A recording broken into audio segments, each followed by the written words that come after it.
Hi, my name is Lilu, and today I will be presenting on the connection between video games and pop culture and mass media.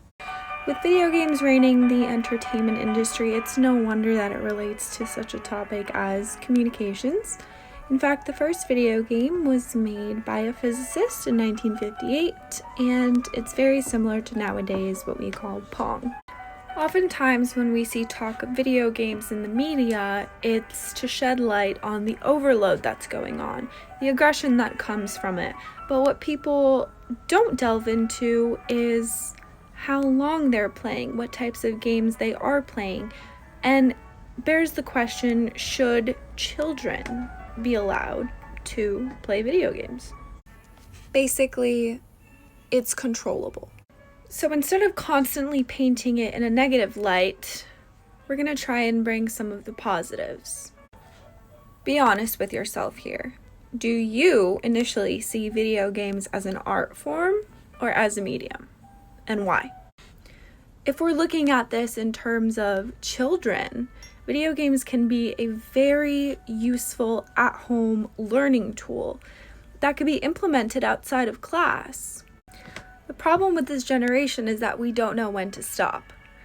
I know people, as well as myself, who get headaches from doing homework or spending too much time on YouTube because of the blue light coming from the screen.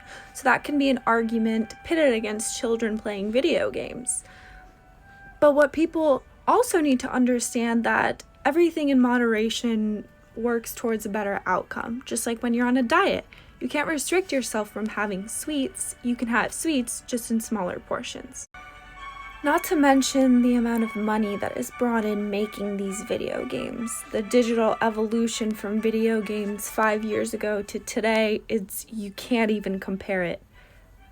The artiste behind the hours and hours of work for a certain scene, for a certain character is just, it's a gift. It's truly a gift. People study to work in this field.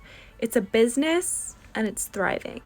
Unfortunately, when addiction to this alternate reality occurs, it does have a negative effect on the person's life, but they still do have control over themselves and the time that they spend on these video games. So if someone has more relief from playing a video game than going on a run, they should do so, but still incorporate healthy physical activities into their life.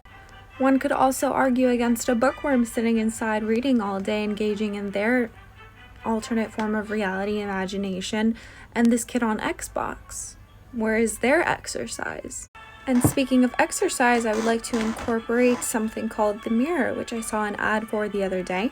You stick it up on your wall and a holographic image of a trainer pops up. And you can Tomb Raider yourself all day with whatever exercises you like. Sort of like a video game, but more interactive. These children playing these video games are getting the same amount of interaction, but mentally. All in all, the expertise put into the making, producing, distributing of video games isn't something you just wake up with one day. It is an art form that needs to be learned, that takes many tries to make perfect. And I appreciate it for what it is. I encourage others to take on this view as well. Thank you for listening. Hope you enjoyed my presentation.